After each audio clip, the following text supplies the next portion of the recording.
저는 이 유발 하라리 교수의 이 말이 어렵기는 하지만 오늘 제가 하려는 설교하고 깊은 관계가 있다 싶어서 일단 여러분들에게 이 하라리 교수가 이야기하고 있는 행복은 무엇인가 하는 것을 말씀드리고 그리고 나서 제가 한번 여기에 대해 설명을 해보려고 해요.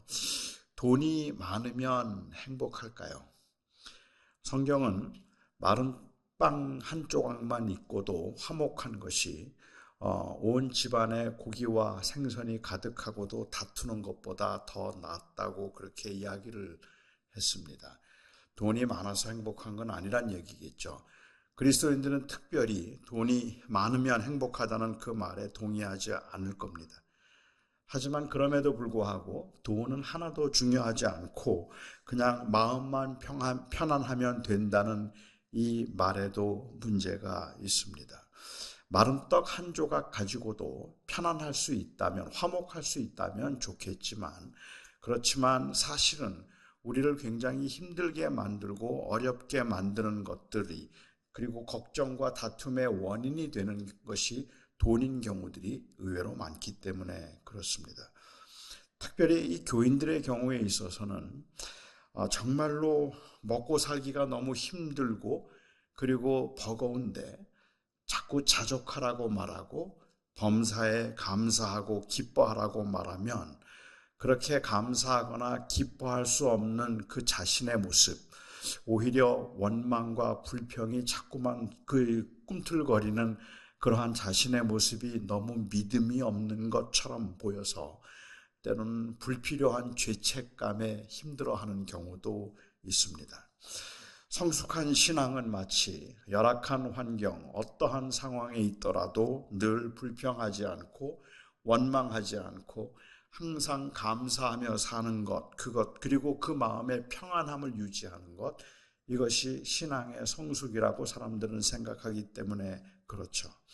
하지만 조건과 상황이 갖추어지지 않았음에도 불구하고 그냥 자족하고 평화스러운 상태를 유지하는 것을 그것이 좋은 신앙이라는 말에 우리가 선뜻 동의하기가 어려운 이유는 이건 단순히 우리의 믿음이 부족하거나 아니면 우리가 여전히 세속적인 그러한 가치관을 가지고 있기 때문만이 아니라 실제로 그러한 물질의 부족함들 그리고 또한 그 돈의 재물이 없거나 건강이 약한 상태 이것들이 가져다 주는 그 육체의 한계는 상당히 힘들기 때문이고 그리고 때로는 버거울 만큼이나 우리에게는 굉장히 벅찬 일이기 때문에 그렇습니다. 물론 그렇다고 사람이 가난하다고 불행한 것도 아니고 돈이 많다고 저절로 행복해지는 것도 아닙니다. 가난한 사람은 물질에 대한 기대감이 낮기 때문에 공돈이 100불만 생겨도 그래도 너무 감사하고 너무 기쁘지만 부자는 공돈 100불 생겼다고 뭐 그렇게 행복해하거나 좋아하지 않을 겁니다. 그건 돈이라는 객관적인 조건이 행복을 가져다 주는 것이 아니라 오히려 그 주관적인 기대감이 행복을 가져다 주는 것이기 때문에 그렇죠. 유발 하라리 교수의 주장에 의하면 복권이 당첨되어서 큰 돈을 벌든지 아니면 심한 교통사고로 인하여서 몸을 심하게 다치든지 시간이 지나고 나면 이 사건들이 행복에 미치는 영향은 비슷해진다라고 그렇게 주장을 합니다. 그 이유는 복권이 당첨되고 나면 그러면 기대감이 높아지기 때문에 웬만한 일에서는 기쁨이 느껴지지 않아요. 웬만한 일에서는 행복이 느껴지지 않지만 그렇지만 자동차 사고로 많이 다치고 나면 그러면 기대감이 낮아지기 때문에 통증이 없는 하루에도 감사할 수 있고 그리고 그냥 하루 저녁을 편하게 잘 수 있다는 것에도 오히려 만족할 수 있기 때문이라고 말했습니다. 그러니까 행복이라는 것은 무언가 기대하는 것이 채워져야 하는 조건의 문제이기도 하지만 동시에 그 조건을 받아들이는 마음의 상태, 즉 주관적인 그러한 기대의 문제이기도 하기 때문에 행복은 객관적인 조건과 주관적인 기대감 사이의 상관관계에 의해서 결정된다라고 그렇게 정의한 것이죠. 여전히 어렵죠. 돈이 많다고 행복한 것도 아니고, 그렇다고 돈이 없다고 그냥 마음만 잘 추스리면 행복한 것도 아니라는 말입니다. 저는 이런 분석에 한편으로는 동의를 하면서도 한편으로는 동의하기가 어렵습니다. 왜냐하면 행복과 행복감은 구별되어야 하는데, 하라리 교수는 지금 행복을 말하고 있는 것이 아니라 행복감을 말하고 있다고 생각되기 때문에 그렇습니다.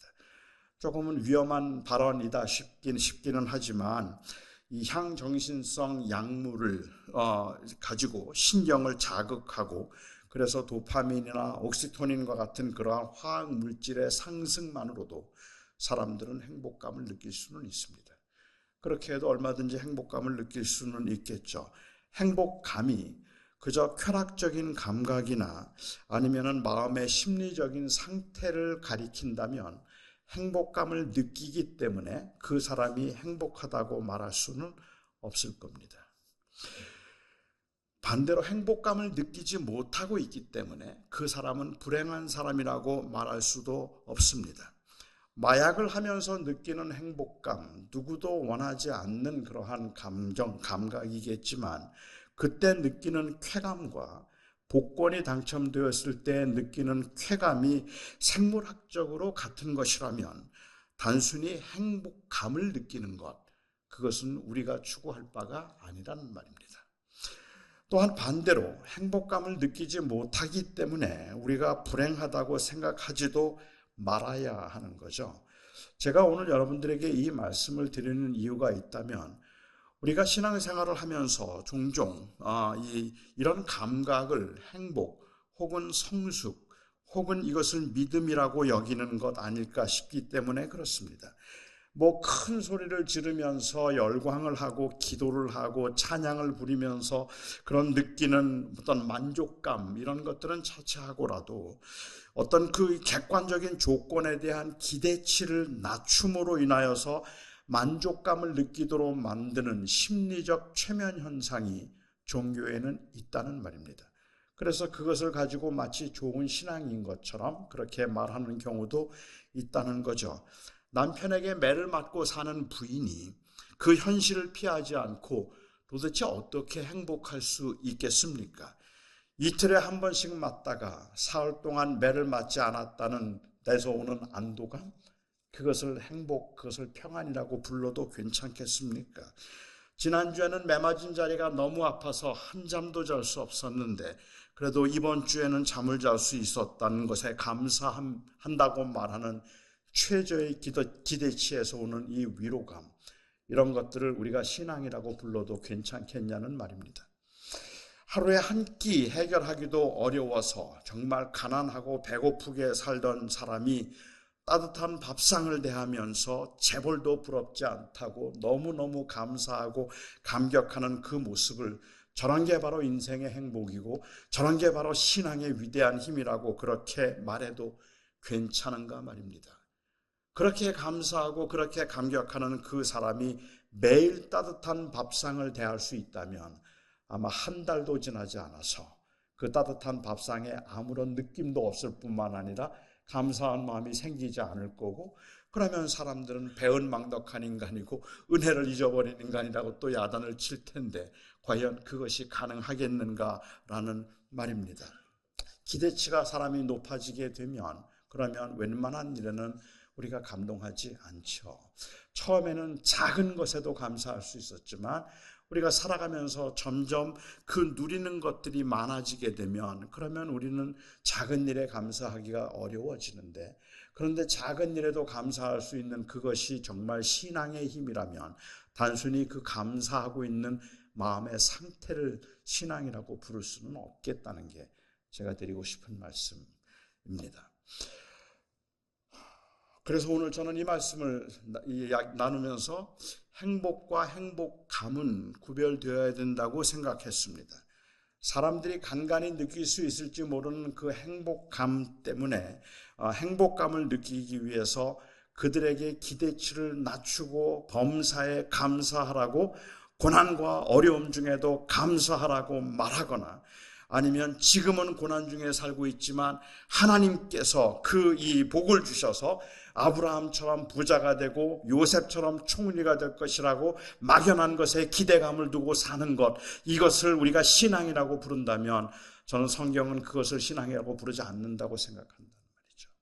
그런데 우리는 종종 그렇게 기대치를 낮추도록 만들어서 그냥 범사에 감사하고, 여러분들이 지금 현재 처해 있는 삶의 현장이 너무 가난하고 힘들고 버겁고 너무 아프고 견디기가 힘들 만큼이나 고달프고 그리고 아무것도 보이지 않는 그 상황에서 우리가 믿음으로 산다는 그 말의 의미는 단순히 마음을 잘 추스려서 그 가운데도 늘 감사하는 모습을 보여주는 것이라면, 저는 그것이 틀렸다고 말하는 것이 아니라 그게 신앙의 본질은 아니겠다는 말을 말씀드리는 겁니다.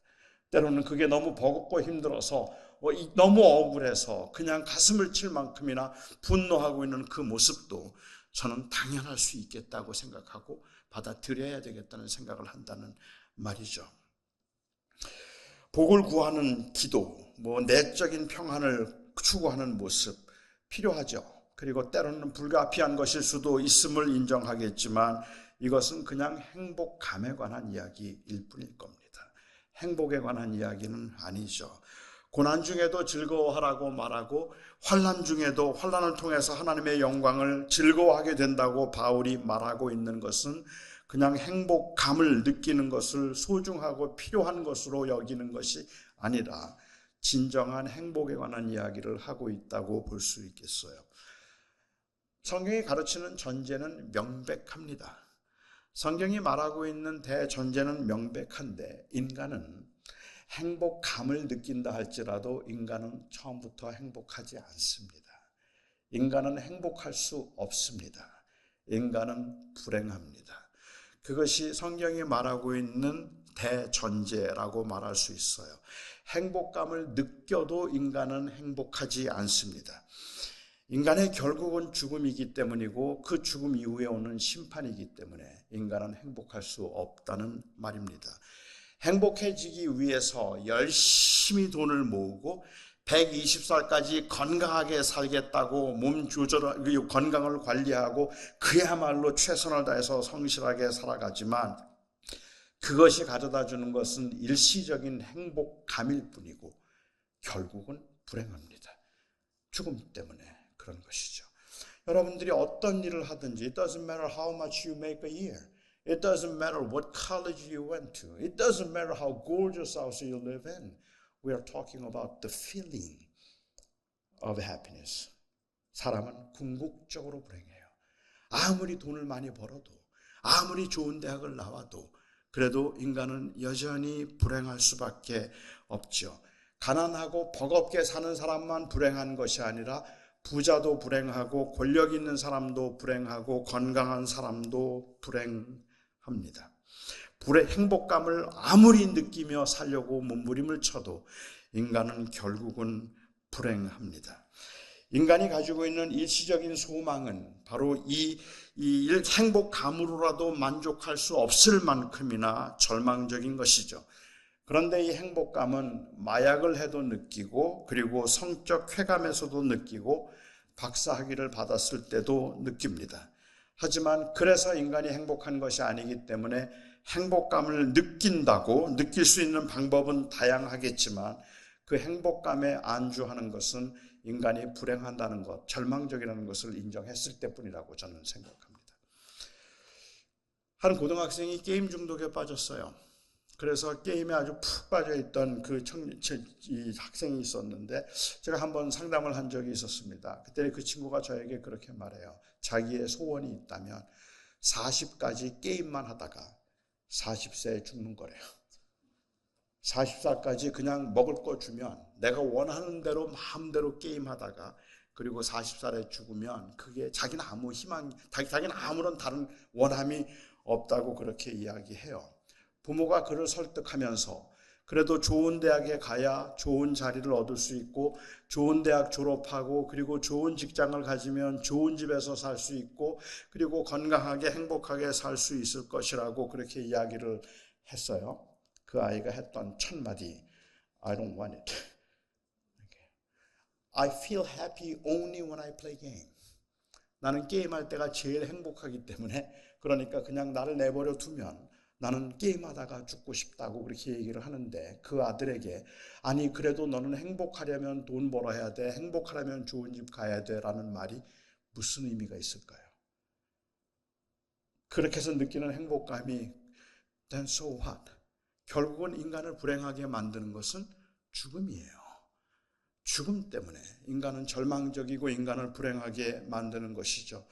인생을 허무주의적으로 보고 있는 사람들의 입장에서는 뭐 이 아이의 상태를 심각한 중독, 환각 상태에서의 중독이라고 진단을 한다 할지라도 거기에 대한 대답이 궁색하단 말이에요. 뭐 그래도 그거나 백사까지 그냥 부자로 사는 거나 뭐가 다른데요? 뭐가 그렇게 크게 다른데요? 라는 생각을 하면 허무주의적 입장에서 인생을 보는 사람들이 보기에는 똑같다고 생각할 수도 있는 거죠. 이러한 불행한 인간에게 주어질 수 있는 유일한 객관적인 조건이 있다면 그것은 바로 생명입니다. 다시 사는 것 말고는, 살 수 있다는 것 말고는 인간을 행복하게 만들 수 있는 객관적인 조건이 없습니다. 이 생명을 포기하면 행복감을 느끼다가 죽는 것이 최선이다 싶을 만큼이나 인간은 절망적이지만 그래서 인생의 궁극적인 목적은 어떤 모양으로든지 행복감을 느끼며 살다가 가는 것이겠지만 만일 생명이 다시 주어질 수 있다면 이것이 객관적인 조건이 된다면 그렇다면 그 조건인 생명이 우리에게 다시 부여될 수 있다면 그것만이 인간을 행복하게 만들 수 있는 길이라는 말입니다. 이 생명만이 참된 정체성 그리고 인생의 궁극적인 회복, 인간성의 회복을 가능하게 해주고 고난 중에 있다고 할지라도 인생을 의미 있게 만들고 부유함 가운데 있을 때라도 그 부유함을 사명으로 느끼게 만들 수 있는 유일한 힘이 바로 이 생명에 있다는 말입니다.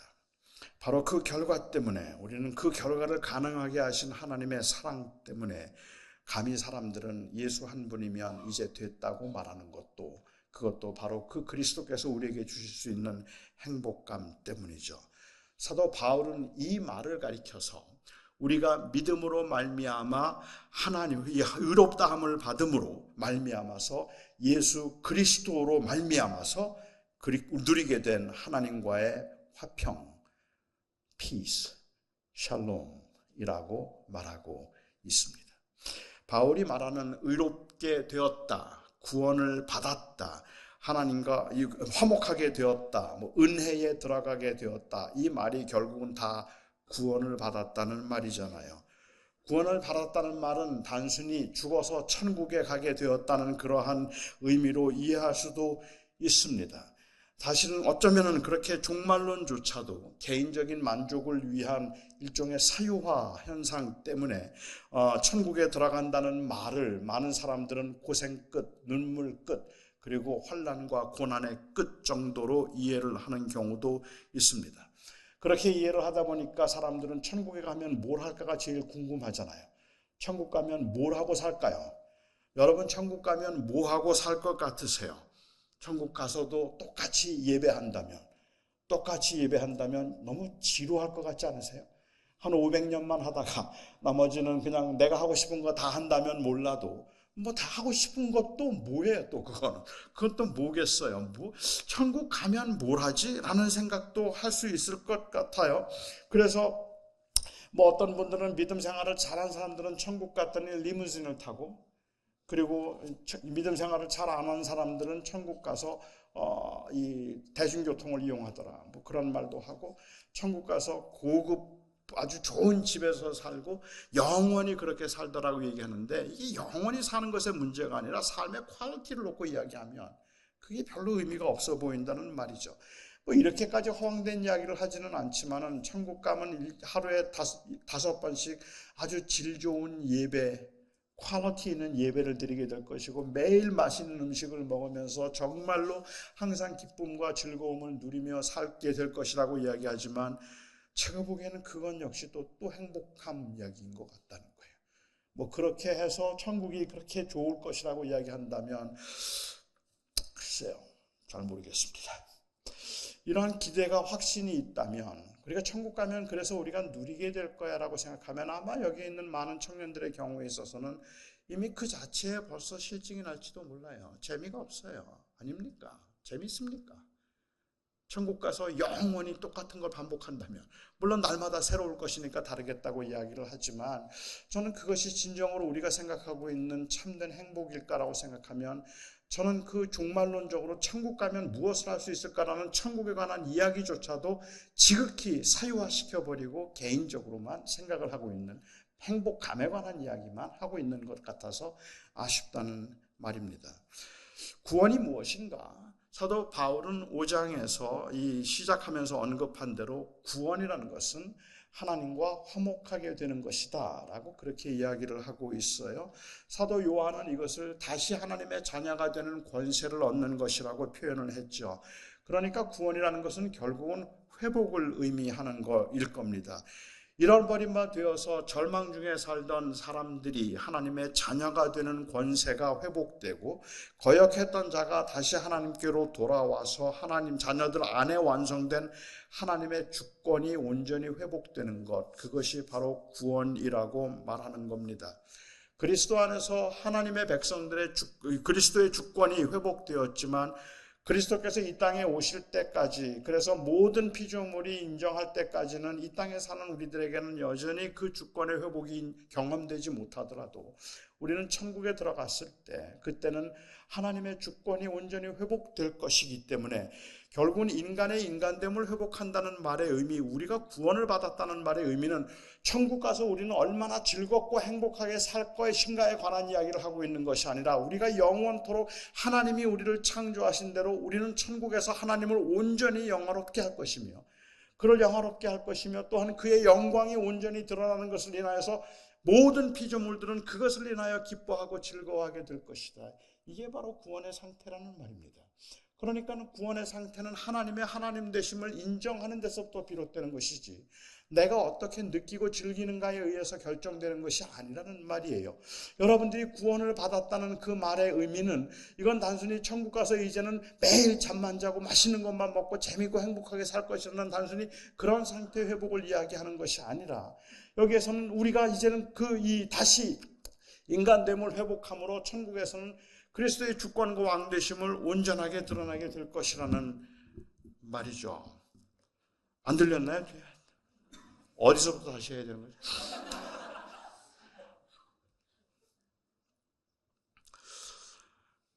이것이 우리가 하나님 앞에서 구원받았다라는 그러한 의미일 텐데, 우리가 그 영광에 들어가게 됨을 인하여서 우리는 즐거워한다고 이야기를 하면서 사도 바울이 하나님의 영광을 바라고 우리는 즐거워한다라는 표현을 썼는데, We rejoice in hope of the glory of God. We rejoice in hope of the glory of God.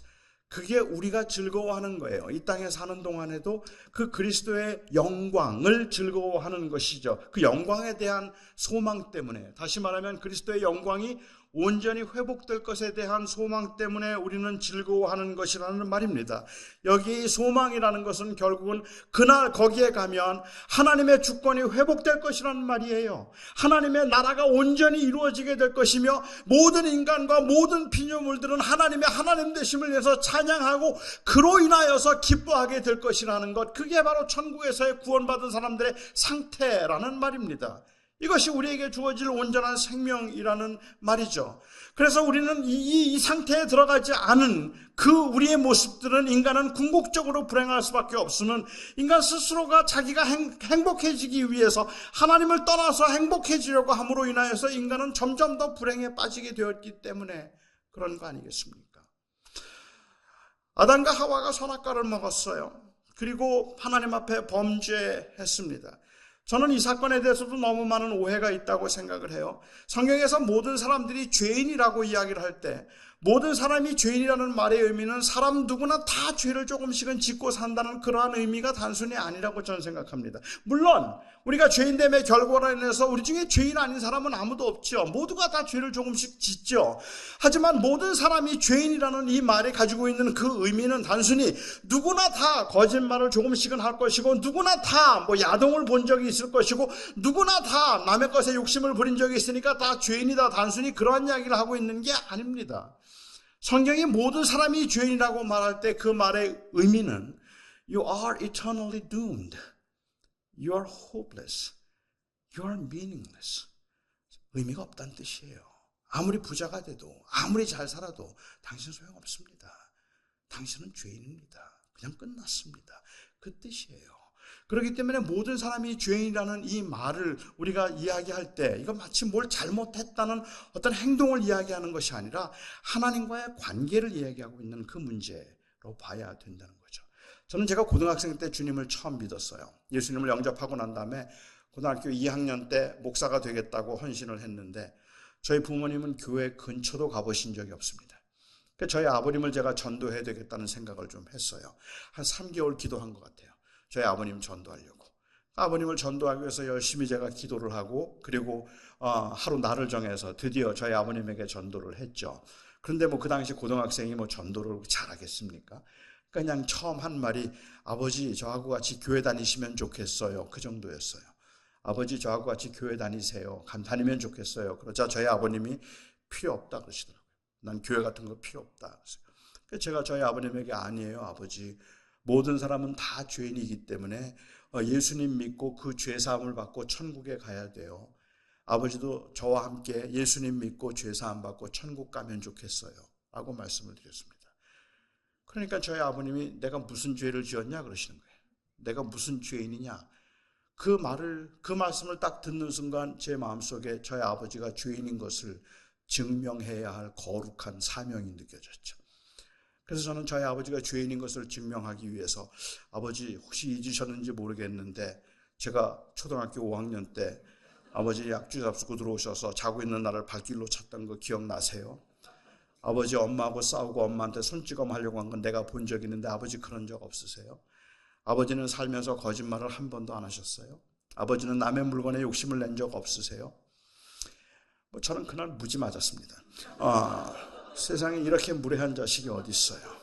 저희 아버지가 죄인인 것을 인정하도록 하기 위해서, 그래서 저희 아버지가 제가 5학년 때 했던 그 약주 잡수고 하신 실수까지 꺼내어서 죄인임을 인정하도록 하려고 하는 그 행위가 때로는 굉장히 무례하게 보이기도 하고 너무 무모하게 보이기도 하죠. 근데 오늘날 세상 사람들이 보기에 교인들이 전도하는 모습이 딱 그런 모습처럼 보이기도 한다는 말이에요. 자꾸만 죄인임을 인정하도록 하기 위해서 그렇게 자기는 죄인이 아닌 것처럼 말하는 것도 사람들은 불편하고, 그것보다 더 불편한 문제는 뭐냐면 사람들이 그 불편함을 느끼지 않도록 전도를 해야 되니까 죄인이라는 사실을 가볍게 여기도록 만드는 거죠. 그냥 인정을 해야 되는 거니까. 사람들은 살다 보면 다 누구나 다 거짓말을 조금씩 해요. 나도 거짓말하고. 사람들은 살다 보면 어쩔 수 없잖아요. 선생님도 거짓말하죠. 어쩔 수 없죠. 우리가 살다 보면, 그죠? 예, 그렇죠. 그러니까 우리가 죄인이에요. You admit it, right? 예. 그러니까 우리가 예수님이 필요해요. 예수님 믿고 구원받을 수 있어요. 그러니까 예수님을 오늘 믿으시면 돼요. 글쎄요, 난 잘 모르겠는데 just say yes. 지금 믿는다 그러세요. 그러면 구원받는다니까. 이게 믿자야 본전인데 say yes. 예. 형제님 오늘 구원받으셨습니다. 저와 함께 기도하실까요? 그게 우리가 하는 전도일지도 몰라요. 정말로 얼마나 이게 심각한 문제인가를 생각하지 않은 채 그냥 전도를 이야기하자면 말입니다. 아니에요. 성경이 말할 때 우리가 죄인이라는 말의 의미는, 이 말의 의미는 하나님과 떠나서 인간이 스스로 행복해지려고 하는 순간부터 인간은 불행해졌다라고 이야기를 하고 있는 거죠. 아담과 하와가 선악과를 먹었습니다. 선악과를 먹어서 아담과 하와가 범죄를 하게 되었는데, 물론 그 죄가 불순종의 죄이죠. 하지만 아담과 하와가 범했던 그 불순종의 죄가 그냥 단순히 하지 말라는 걸 했기 때문이라고 생각하신다면 하나님이 왠지 부당해 보여요. 너무 잔인한 것처럼 느껴지죠. 아니, 이 선악과를 먹을 수도 있지. 뭐 그렇다고 그냥 자손 대대로 그렇게 이 저주를 하실 필요가 있을까라는 생각이 드는 거죠. 그런데 우리가 하나님이 하지 말라는 걸 했기 때문에 하나님께서 우리에게 화를 내셔서 그 하나님의 공의로우신 가운데 우리를 심판하셨다고 말하면 아무리 하나님의 행동이 공의롭다고 하더라도 우리는 그게 부당하다고 느껴질 수 있다는 말입니다. 이렇게 한번 설명을 드려볼까요? 제가 제 아들이 얼마나 순종적인지 보고 싶었어요. 얼마나 순종하는 아들인지 보고 싶어서 한 번은 제가 과자를 아주 맛있게 구워놨어요. 그리고는 그것을 식탁 위에 올려놓고 저희 아들 이름이 승우인데 뭐 지금은 30살이 훨씬 넘었지만 그 승우한테 어릴 적에 승우한테 한번 이렇게 얘가 이야기를 했어요. 시험해 본 거죠. 승우야, 너 이 과자 먹지 마. 너 이 과자 먹으면 쫓겨난다. 너 가만 안 둬. 절대로 먹지 마. 저희 아들이 말합니다. 네 아빠 안 먹을게요. 그리고 거기다 두었어요. 우리 아들이 근데 밖에 나가서 운동을 하다가 집에 돌아왔는데 배가 너무 고픈 거예요. 배가 고픈데 다른 게 먹을 게 별로 없어요. 식탁 위에 보니까는 맛있게 구운 과자가 있어요. 이게 과자가 보함직도 하고 먹음직도 하고 과자가 맛있어 보인단 말이에요. 그래서 설마 우리 아버지가 뭐 내가 이거 먹는다고 화를 그렇게 내실까 싶어서 과자를 먹었어요. 제가 집에 들어왔더니 과자가 없어졌어요. 저희 아들에게 말해요. 승우야, 너 과자 먹었어? 응 아빠, 운동하고 들어왔는데 배가 너무 고파서 그냥 과자 먹었어. 진짜 맛있더라. 제가 참을 수 없는 거예요. 너무 견딜 수 없을 만큼이나 화가 나고 이 분노가 생기는 거죠. 제 아들에게 소리를 지르면서 말합니다. 내가 뭐라 그랬어? 먹지 말라 그랬지. 내가 먹지 말라고 하면 먹지 말아야지. 내가 먹지 말랐는데 그걸 먹어? 네가 보기에는 내가 우습냐? 내가 네 아버지지 네 친구냐? 아버지가 먹지 말라면 먹지 말아야 되는 거 아니야. 그런데 아버지가 먹지 말랐는데 아무리 배가 고파도 그걸 먹어? 너같이 그렇게 아버지를 인정하지 않고 아버지를 아버지로 인정하지 않는 이런 자식을 나는 자식으로 인정할 수가 없어. 당장 나가. 그 집에서 쫓아내버렸어요. 아니 그것도 내가 공의롭지 않고 그것만도 만족할 수가 없어서 그냥 제 호적에서 이름을 지워버렸어요. 아예 저하고는 상관이 없는 아들로 만들어버렸죠. 그리고 내쫓았어요. 아버지의 말을 거역하고 아버지의 말을 듣지 않는 그런 아들을 어떻게 아들이라고 부르겠어요. 그래서 쫓아내버렸죠. 여러분들은 저를 보시면서 참 공의로우시고 말씀하신 대로 행하시는 참 놀라우신 거룩하신 아버지시군요. 그렇게 여기시겠습니까? 아니면 좀 심하십니다. 먹을 수도 있지. 뭐 그것 때문에 그렇게 화를 내십니까? 그렇게 생각하시겠습니까? 아마 어쩌면 후자가 더 많을걸요. 우리가 하나님에 대해서 생각하는 게 그런 거예요. 그러니까 하나님이 그렇게 화를 내셨다는 게 이게 이해가 되지 않는 부분이라는 말이죠. 그런데 아담과 하와가 선악과를 먹었다는 것은 단순히 하나님에 대한 불순종이 아닙니다. 물론 불순종에서 비롯되었지만 그 불순종은 시킨 대로 말을 듣지 않았다는 게 아니라는 말입니다. 하나님께서 이 아담과 하와를 뱀이 찾아왔어요. 그리고 뱀이 유혹을 합니다. 굉장히 아주 간교하게 유혹을 하죠. 하나님이 동산에 있는 거 아무것도 먹지 말라고 하셨지? 라고 물었어요. 아무것도 먹지 말라고 하셨지? 하와가 대답합니다. 아니, 다 먹어도 괜찮은데 동산 중앙에 있는 선악과만 먹지 말라고 하셨다라고 얘기를 했어요. 그러자 뱀이 이야기합니다. 그건 내가 그 선악과를 먹으면 선과 악을 아는 일에 내 눈이 밝아져서 네가 하나님처럼 될 것이라서 그런 거야. 말하는 겁니다. 너 아무것도 먹지 말라고 하셨지. 그 말 속에서 지금 담겨있는 그 함축되어 있는 의미는 너는 그 언약 때문에 하나님의 피조물로서 하나님의 약속을 지키며 하나님을 섬겨야 된다는 것 때문에 너는 자유하지 않지 그 말이에요. 어토너머스하게 지금 이 유혹을 하고 있는 거죠. 휴먼 오토노미를 말하는 거죠. You ain't free, are you? 하나님께 지금 언약을 지켜야 되고 하나님의 피조물로 살아간다는 건 자유하지 않잖아. 그러니까 내가 이 선악과를 먹어서 하나님으로부터 독립한다면 그러면 내가 내 눈이 밝아져서 선과 악을 아는 눈이 밝아져서 내가 하나님이 되는 거야. 그리고 선악과를 먹었단 말입니다. 그러니까 하와가 선악과를 먹었던 이유는 무엇이죠? 하나님처럼 되기 위해서예요. 다시 말하면 하나님으로부터의 독립이에요. 그리고 하와가 아담에게 선악과를 주어서 아담이 선악과를 먹었다는 이야기는 역시 아담도 동일하게 그 언약 때문에 하나님의 피조물이라는 사실이 나를 자유하게 해주지 않는다고 생각했기 때문에 하나님으로부터 자유하기 위해서 그 선악과를 먹음으로 하나님을 떠나게 된 것이죠. 그리고 인간의 불행은 시작된 거예요. 그 인간은 그렇게 하고 이제는 스스로 행복해지기 위해서 어떻게 하면 내가 스스로 그 선악과를 먹음으로 인해서 생긴 결과가 죽음인데 어떻게 하면 내가 스스로 행복할 수 있을까를 생각해서 부자가 되려고 하기도 하고 힘을 가지려고 하기도 하고 오래오래 건강하게 살려고 애를 많이 쓰기도 하지만 그게 다 의미가 없어져 버린 거죠. 인간은 궁극적으로 불행해진 이유 스스로 자기가 인생의 주인이 되면서부터 비롯되었단 말입니다. 이것이 회복된 것이 복음이라는 말이에요. 인간의 진정한 행복은 하나님 안에 있을 때밖에 없다.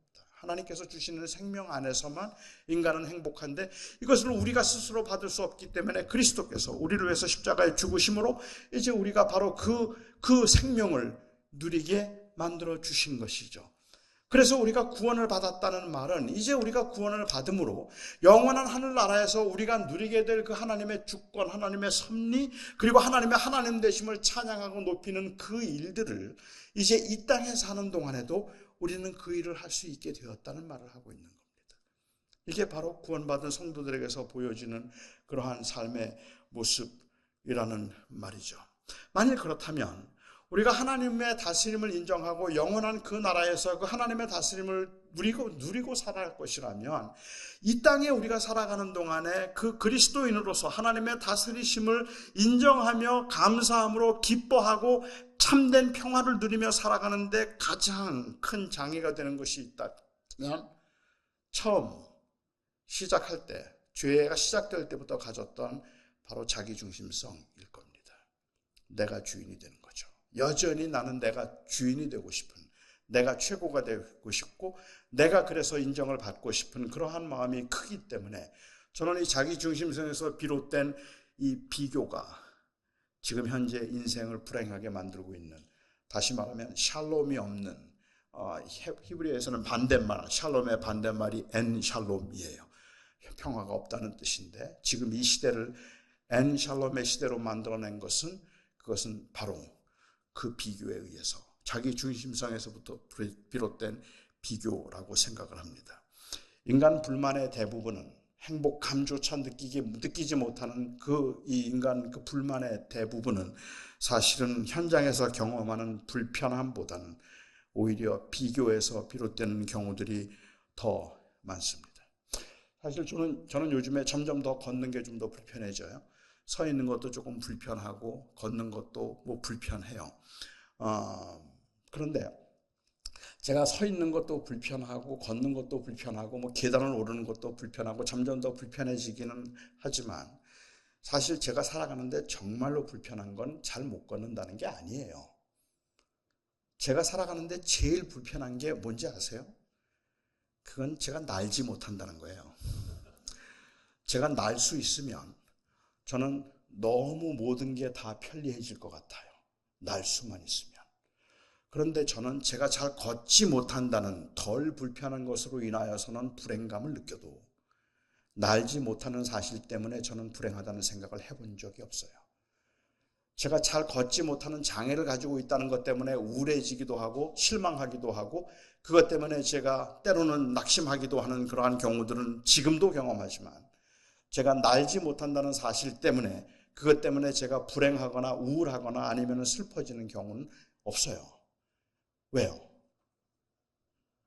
아무도 못 나니까. 여기에 3명만 날면 나머지 다 불행해지는 거 아시죠? 3명만 날면 그 다음부터는 우리는 다 불행해져요. 그러니까는 내가 느끼는 불편함 자체가 우리를 불행하게 만드는 것이 아니라 비교된 것들이 우리를 불행하게 만드는 경우들이 많다는 거죠. 이 비교가 인간의 그 주권이 여전히 하나님에게 아닌 나에게 있다고 생각할 때 우리가 오는 것들이기는 하겠지만 그래서 거기서도 불편해지죠. 우리가 보통 아는 것처럼 가난이 우리를 불행하게 만들지 않아요. 우리를 정말로 불행하게 만드는 것은 사르트라고 하는 철학자가 얘기한 것처럼 인생을 불행하게 만드는 것은 우리가 가난하다는 사실에 있지 않다. 인생을 불행하게 만드는 것은 우리 주변에 부자가 있다는 것이다. 내가 가난하다는 것이 나를 불행하게 만드는 것이 아니라 내 주변에 부자가 있다는 게 나를 불행하게 만드는 거예요. 그냥 우리는 괜찮아요. 살 수 있어요. 그냥 그럭저럭 살겠는데, 그런데 정말 못 살겠는 거는 주변에 있는 사람들이란 말이에요. 저 사람들은 왜 저렇게 잘 나갈까? 저 사람은 왜 저렇게 잘 풀릴까? 어떻게 저 사람에게는 모든 게 다 주어졌는데 나에게는 왜 아무것도 주어지지 않았을까? 이것들을 비교해보고 생각해보면 하나님 앞에 원망이 생기고 하나님의 불평이 생기고 하나님의 주권이 도대체 하나님께서 왜 이렇게 부당하게 그리고 이 공평하지 않게 행하시는가라는 것을 우리는 의문을 갖게 되고 그래서 우리는 원망하게 되는 것 아니겠느냐는 말입니다. 그런데 이 바울이 말하고 있는 내가 환난 중에도 즐거워한다라고 이야기할 때 여기에 환난 가운데 내가 즐거워하겠다고 말하고 있는 이 즐거워한다는 단어는 이거는 보통 이 바울이 즐거워한다는 말을 쓸 때 사용하던 늘 사용하는 단어가 아니에요. 로마서에서 5장에서 유일하게 사용한 동사예요. 즐거워한다는 말, 카우마이라는 동사를 썼는데 여기에 즐거워한다는 이 말의 의미는 그냥 마음에 평안하고 행복한 상태, 그 마음의 상태를 유지한다, 그걸 이야기하는 게 아니란 말이죠. 고난 중에 즐거워할 수 없어요. 즐겁지 않아요. 아픈데 어떻게 즐거워요? 지금 내가 레이오프가 됐는데 뭐가 행복해요? 어떻게 웃을 수가 있어요? 내가 지금 금방 어려워졌고 그리고 지금 사랑하던 사람과 브레이크업을 했는데 그런데 그게 행복할 수 있겠어요? 믿음으로 산다고 해서 거기에서 항상 그런 그 즐거움을 느끼고 누릴 수 있는 것, 유지할 수 있는 상태를 말하고 있는 것이 아니라 바울이 말하고 있는 내가 환난 중에도 즐거워한다라고 말하는 이 즐거워한다는 단어의 의미는 인정한다예요. 자랑한다예요. 다시 말하면 나는 지금 내가 장애를 가지고 살아가지만 나는 그럼에도 하나님의 주권을 인정할 겁니다. 내가 비록 힘들고 버겁게 살아가지만 나는 하나님을 자랑할 겁니다. 그 자랑하는 것, 인정하는 것, 즐거워하는 것은 그것은 바로 그 하나님의 주되심을 나는 그 고난과 환난 가운데도 영원한 나라에서는 모두가 다 인정하겠죠. 그렇지만 이 땅에 사는 동안에도 나는 그리스도인이기 때문에 내가 해야 되는 일은 그냥 단순히 그 가운데도 행복감을 느끼며 살아가는 것이 아니라 힘들고 버거워서 눈물이 나지만 그래도 하나님이 나를 다스리심을 나는 인정하겠습니다. 그 고난 가운데도 하나님의 다스리심을 나는 인정하겠습니다. 그게 바로 환난 중에 즐거워하는 삶의 자세라는 말입니다. 이 세상 사람들은 끊임없이 우리에게 물어요. 너 몇 개 가졌는데? 너 뭘 할 줄 아는데? 그리고는 그 비교에 의해서 사람의 가치를 결정하려고 하죠. 그런 상황에서 우리는 거기서 버겁게 믿음으로 살려고 애를 쓰면서 하나님 앞에 기도하고 매달려서 나도 저 사람처럼 되게 해달라고 그렇게 말하지만 때로는 우리가 그렇게 하는데도 불구하고 안 되기 때문에 좌절하고 낙심할 수밖에 없는 그 상황에서 오늘 바울이 극심한 고난 가운데 있는 가운데 있던 그 로마 교인들에게 우리가 환난을 당하지만 환난 가운데도 우리는 즐거워한다라고 이야기합니다. 그 즐거워하는 이유, 그것은 즐거워한다는 말의 의미는 나는 그 가운데도 하나님이 나의 하나님이심을 인정하겠다는 말이에요. 너무 힘든데 하나님을 인정하고 그리고 소망 중에 즐거워한다. 이 소망은 어떤 소망이죠? 이미 말씀드린 것처럼 하나님의 주권이 온전히 회복될 그 날에 대한 소망이죠. 내가 다시 세상의 최고가 되어서 모든 사람들이 내 발 앞에 무릎을 꿇게 되는 그 소망이 아니라 그리스도의 주되심이 온전히 회복될 그날까지 나는 이 땅에 사는 동안에 내가 아무리 힘들어도 내가 아무리 아파도 그리고 내가 아무리 가난해도 내가 아무리 부하고 내가 아무리 형통해도 나는 하나님이 나를 다스리심을 나는 인정하겠습니다. 그것이 바로 환난 중에 즐거워한다는 말이죠. 그래서 환난은 인내는 연단은 소망을 이루는 줄을 우리가 알미라라고 이야기합니다. 물론 저는 이것은 그냥 단순히 순서를 이야기하거나 어떤 결과적인 인과적인 결과를 이야기하고 있는 건 아니라고 생각해요. 그러니까 우리가 환난을 받으면 환난이 우리를 인내를 갖게 만들고 근데 환난은 인내를 갖게 만들지는 않아요. 그렇죠? 환난은 오히려 우리를 더 불평하게 만들고 원망하게 만드는 경우들이 더 많죠. 환난은 인내를 만들고 인내는 연단을 이룬다. 그래서 인내를 통해서 우리가 연단하게 되고 저는 그 연단한다고 하면 제가 잘 이해가 안 되는 건 뭐 저의 삶에서도 그렇고 다른 사람들의 삶에서 여러분들의 삶에서도 마찬가지겠지만 인내가 굉장히 소중한 것은 사실이지만 그렇지만 그 인내라는 캐릭터를 위해서 제가 장애인이 되었다면 저는 너무 억울할 것 같아요. 저는 장애인 아니라도 인내 배울 수 있을 것 같기 때문에. 아니면은 그렇지 않고도 인내할 수도 있을 뿐만 아니라 그렇게 하고도 인내 못하는 사람들이 너무 많기 때문에. 환난이 인내를 이룬다. 인내가 우리가 생각하는 좋은 것이긴 하지만 그게 우리에게 원하는 궁극적인 그러한 그 가치는 아닐 거예요. 제가 생각할 때 여기 사용하고 있는 단어가 환난은 인내를 이라고 얘기했는데 여기 사용하는 인내는 포도를 즙에 틀에 넣어서 짜서 눌러서 짓눌러서 포도즙을 만들어내는 그 과정을 인내라고 불러요. 그리고 여기 사용한 연단이라는 단어는 풀무지를 통해서 철을 넣어서 그 철을 강하게 하기 위해서 물속에 불 속에 담갔다 넣었다는 그 연단을 이야기하는 거죠. 이 말을 제가 좀 풀어서 얘기하자면 이거는 어떤 순서를 이야기하고 있는 것이 아니라 환난은 우리가 당하는 이 땅에서의 환난은 우리를 짓누르고 우리를 정말로 극한 고난 가운데서 우리를 너무 힘들고 피곤하게 만든단 말이에요. 우리가 당하는 환난들에는 우리는 견딜 수 없을 만큼이나 우리를 짓누르고 억압하고 우리로 하여금 괴롭게 만들고 있지만 우리는 그럴수록 하늘의 소망을 더 갖게 된다. 그래서 환난은 인내를, 인내는 연단을, 연단이 소망을 이루는 줄을 우리가 안다라고 이야기를 하고 있는 거죠. 그 소망 때문에, 다시 말하면 그리스도의 주권이 회복될 그 소망 때문에 우리는 이 땅에서 그리스도의 주되심을 인정하며 살아내는 겁니다. 바울이 여기서 우리는 이제 하나님과 화목하자라는 권유형을 쓰고 있어요. Let us have peace with God. 그런데 영어 성경을 보시면 아마 영어 성경에는 꽤 많은 성경들이 Let us have peace라고 되어 있지 않고 We have peace with God이라고 그렇게 번역된 걸 보실 겁니다. 그래서 서술형으로 된 것도 있고 그리고 권유형으로 이제 번역할 수도 있는데 그거는 헬라 단어가 서술형으로도 그리고 권유형으로도 번역될 수 있는 단어이기 때문에 그래요. 저는 우리 한글 성경처럼 권유형으로 본다면 이미 하나님과 화목한 우리들에게, 그래서 그리스도를 통하여서 구원을 받은 하나님과 화목한 우리들에게 우리가 하나님과 화목하자라고 이야기하면 이건 단순히 예수님을 믿도록 초청하고 있는 게 아니란 말이에요. 이미 믿은 사람들이라면. 여기에 화목하자는 얘기는 그렇게 초청하는 다시 예수님을 구주로 믿겠느냐고 영접하라고 그렇게 권하고 있는 그러한 말이 아니라 그 그리스도를 믿음으로 인하여서 우리에게 발생하게 된 그 변화, 그리스도의 주되심을 인정하는 그 일을 하자고 이야기하고 있는 거죠.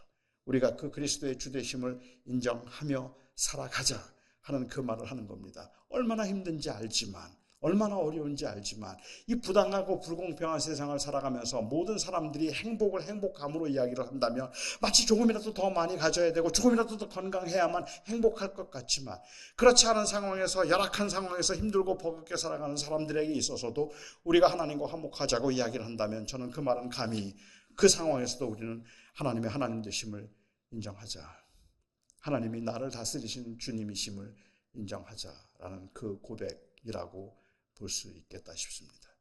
저는 요즘에 청년들을 많이 만납니다. 요즘 청년들을 보면 마음속에 드는 한 단어가, 요즘 청년들을 대할 나오는 한 단어, 그냥 제 말이 제가 틀릴 수 있는 하나의 키워드가 있다면 뭔가 하면 그것은 불확실함이에요. uncertainty예요. 너무 불안해요. 그래서 샬롬을 모를 정도로 내가 열심히 공부를 해도 될까 싶고 열심히 살지만 내가 과연 할 수 있을까 싶은 생각이 들고 점점 버거워지고 힘들어져가는 이 세상에서 과연 내 삶의 의미가 무엇일까? 나도 저렇게 될 수 있을까? 그런데 그 간극이 점점점 더 커져서 잘 가는 사람들은 그야말로 태어나면서부터 금수저로 태어나서 고난 모르고 그냥 다 잘 풀려가는 사람이 있는가 하면 태어나면서부터 그 흙수저로 태어나서 정말로 버겁게 살아가지만 매번 부딪히는 이 장애물 앞에서 그냥 속절없이 무너지고 좌절하고 실망하고 또 한 번 일어서서 한번 해보자고 일어섰다가 또 좌절하는 이러한 것들을 반복하면서 많은 청년들이 지쳐있고 살지만 살 수 있을까라는 불안함이 있기도 하고, 그나마 그러한 가운데도 마음의 위로를 받는 것은 때로는 나보다 못한 사람들을 보면서 저 사람보다 나니까 괜찮지 뭐 하는 그 정도의 위안 정도. 그래서 그냥 편안을 가지고 살자고 했다가도 꽤 잘 나가는 친구들 앞에만 서면 갑자기 주눅이 들고 갑자기 내 인생은 아무것도 아닌 것 같고 내가 완전히 잘못 산 것 같은 그러한 생각이 드는 이러한 이 상황에서 여러분들은 지금 살아가고 있는데, 우리가 믿음으로 그리스도를 믿고 그리스도를 믿는 믿음으로 이 땅을 산다면 도대체 그 말의 의미가 뭘까 하는 거죠. 제가 그 말의 의미를 아마도 풀어서 오늘 말씀드린다면, 여러분 많이 아프죠. 많이 힘들죠. 그리고 많이 불편하죠. 왜 이것밖에 안 될까 싶어서 굉장히 우울하죠. 그런데 그 상황에서도 하나님이 우리 하나님 되심을 인정하십시다. 그것을 인정할 수 있는 그 길은 바울이 오늘 고백하는 것처럼 그것은 바로 그리스도, 예수 그리스도를 통해서 우리에게 주신 그 평화 때문에 그렇습니다. 주님이 우리를 위해서 죽으셨습니다. 경건치 않은 자를 위하여서 죽으심으로 이제 우리가 하나님의 자녀가 되게 하셨습니다. 이 땅에 사는 동안에 하나님의 자녀들을 왜 그냥 이렇게 방치해 두셔서 왜 이렇게 어렵게 살게 하십니까? 왜 복을 주셔서 잘 되게 하지 않으십니까? 많은 질문들, 의문들이 우리의 마음을 무겁게 만들 때도 있겠지만, 우리가 이 땅에 사는 동안에도 궁극적으로 추구하는 것이 행복감이 아니라 행복이었다면, 그리고 그리스도 안에서 내가 행복을 찾았습니다. 생명을 찾았습니다.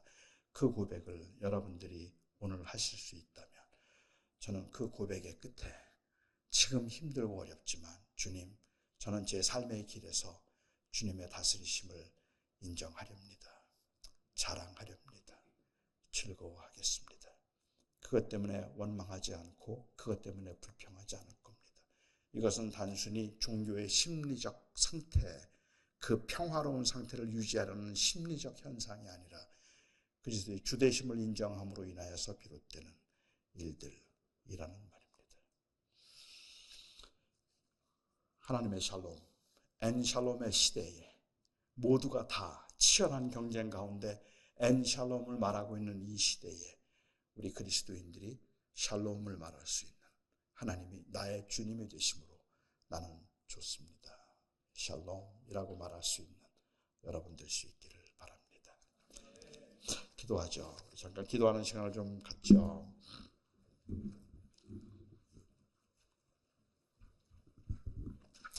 저는 여러분들 잘 모르겠어요.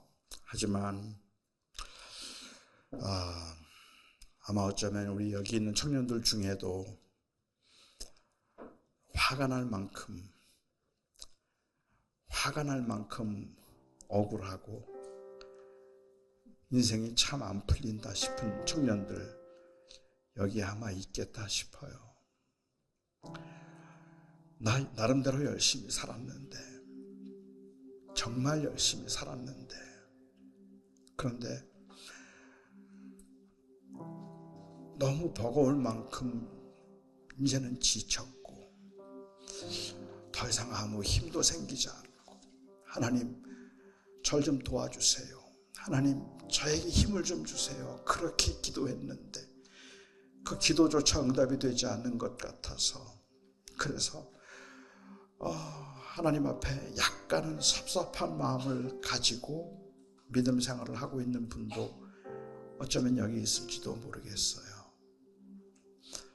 여러분이 정말로 인격적으로 예수 그리스도를 믿는다면, 저는 하나님이 왜 여러분 어떤 사람들은 그렇게 힘들게 하는지 잘 모르지만 아마 우리 모두가 다 이 자리에서 이 시간에 하나님, 제가 하나님이 나의 주님 되심을 인정합니다. 그리고 주님의 그 다스림 안에서 제가 만족하려 합니다. 우리가 한번 하나님 앞에 그렇게 기도하며 우리가 주님 앞에 나올 수 있으면 좋겠어요. 우리 같이 기도할 때 여러분들의 그 형편과 사정들, 지금 여러분들의 마음에 가지고 있는 그 이해할 수 없는 일들 있잖아요. 그죠?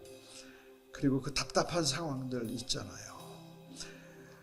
하나님 앞에 한번 기도하며 그리스도의 주되심을 우리가 입술을 열어서 마음을 열어서 인정한다면 하나님의 위로가 있습니다. 믿습니다. 우리 같이 한 목소리로 기도할게요.